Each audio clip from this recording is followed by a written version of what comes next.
ఇది ఎంతో మంది విద్యార్థులకి సంబంధించిన విషయం అండి. మాకు ప్రొద్దుట లెగంగానే ఇదే రాత్రి నుంచి పిల్లలకి వాటర్ కానీ ఫుడ్ కానీ ఏమీ లేదు.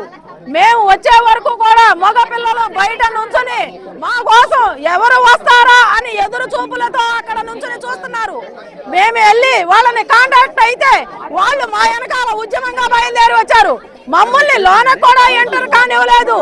ఇంతమంది ఆడపిల్లల వీడియోలు తీసి ఎంత మందికి స్ప్రెడ్ చేశారు అనేది మాకు కావాలి.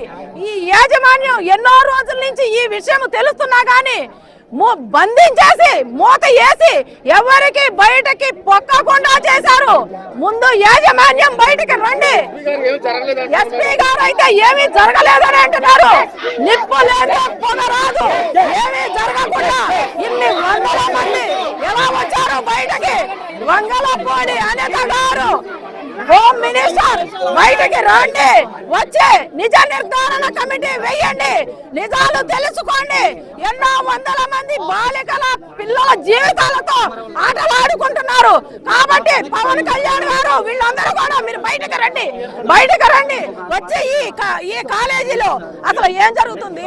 గంజాయిలు అమ్ముతున్నారా, మత్తు పదార్థాలు అమ్ముతున్నారా? ఈ విషయాలు ఎప్పుడో బయటకు వచ్చినాయి. కానీ వీటిలన్నింటినీ కూడా మభ్య పెట్టేశారు.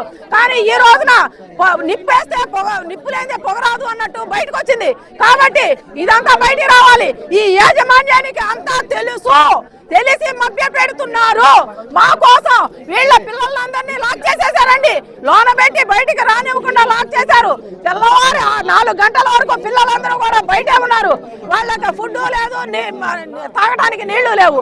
తల్లిదండ్రులు ఎందుకు చదివిస్తున్నారు మీ కాలేజీల్లో? వాళ్ళ నవమాసాలు మోసి వాళ్ళని కని వాళ్ళ భవిష్యత్తు, బంగారు భవిష్యత్తు కోసం ఈ కాలేజీల్లో చదివిస్తున్నారు. ఎందుకంటే కాలేజీలు మోసేసుకోండి.